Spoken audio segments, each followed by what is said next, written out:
स्वामी प्रसाद जी का जो विचार है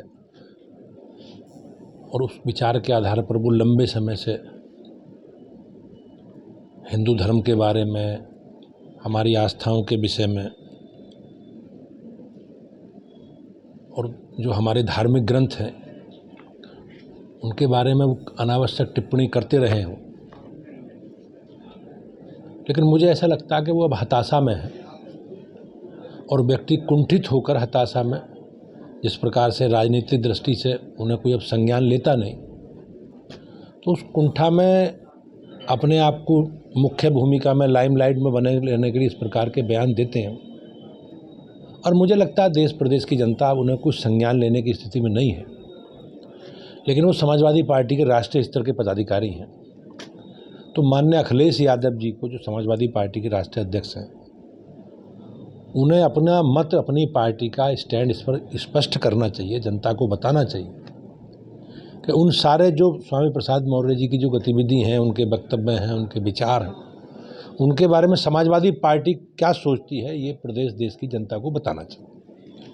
जल्द ही प्रदेश में जो बीजेपी की टीम्स हैं उनको अनाउंस करने की बात चल रही है। नहीं, जिले के स्तर के संगठन पर पार्टी पुनर्गठन की तरफ बढ़ रही है और हमारे यहाँ जो प्रक्रिया है पार्टी की, उस प्रक्रिया के तहत हम लोग आपस में विचार विमर्श करके जल्दी उस तरफ आगे बढ़ेंगे। और मुझे लगता है बहुत जल्दी जो भी संगठन निर्णय करेगा, उस संगठन के निर्णयों की जानकारी आप सबको निश्चित रूप से मिलेगी। सर, कई विपक्षी बड़े नेताओं के भाजपा में शामिल होने के संकेत भी देखे, अर्चा पूजा पाठ। हमारा स्पष्ट मत है, जो मोदी जी के साथ इस देश, इस प्रदेश की विकास यात्रा में हमारे साथ जुड़ना चाहता है, हमारे विचार से प्रभावित है और माननीय योगी जी के और मोदी जी के नेतृत्व में राज्य में और केंद्र में काम करना चाहता है, तो निश्चित रूप से हम सबका स्वागत करेंगे, सबको साथ लेकर चलेंगे। सर, विपक्ष एक प्रतिनिधिमंडल मणिपुर के 2 दिवसीय दौरे पर है। क्या विपक्ष मणिपुर के मुद्दे को लोकसभा तक लेकर जाएगा?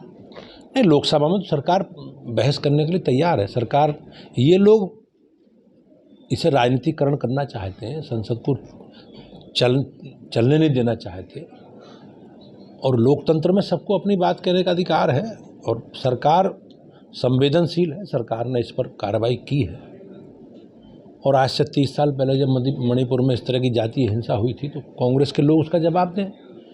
हमारे तो माननीय गृह मंत्री जी और पूरी सरकार इस जो दंगा है, इस तरह की जो घटनाएं हुई हैं, उसको कंट्रोल करने का सरकार पूरा प्रयास कर रही है। उसमें हम सफल भी हुए हैं और काफ़ी लंबे समय से मणिपुर में शांति है और मैं सभी, मेरी पार्टी पूरी इस पूरे प्रयास में है, सरकार पूरे प्रयास में है कि देश में अमन चैन का राज कायम हो। इसका हम सब लोग मिलकर प्रयास कर रहे हैं। बस एक आखिरी सवाल है हमारा, भाजपा की तरह ही अब सपा और बसपा जो है बूथ स्तर तक जाकर के अपना कमेटी बनाने की बातें कर रहे हैं। नहीं, उन्हें निश्चित रूप से अपने संगठन के आधार पर और जनता के बीच में अपनी बात कहने का अधिकार है। लेकिन भारतीय जनता पार्टी जहां एक और अपने अभियानों के माध्यम से अपनी सरकार का रिपोर्ट कार्ड लेकर हम अपने कामकाज को लेकर जनता के बीच में है, वो इन सारे विषयों पर जो उन्होंने उनकी सरकारों में काम उन्होंने किए होंगे, उनको ध्यान भटकाने के लिए, उन ज्वलंत विषयों से जनता का ध्यान भटकाने के लिए वो इस तरह का गठबंधन सब प्रलाप करते हैं। तो ये केवल गठबंधन का जहाँ तक मामला है, ये फोटो सेशन से आगे कुछ नहीं है। पुराने जो गठबंधन के स्वरूप रहे हैं, जो अनुभव रहे हैं, वो आप सब जानते हैं। समाजवादी पार्टी और बहुजन समाजवादी पार्टी जनता से तत्कालिक विषयों से बचने के लिए वो सब इस प्रकार की गतिविधियों को बढ़ावा देते हैं।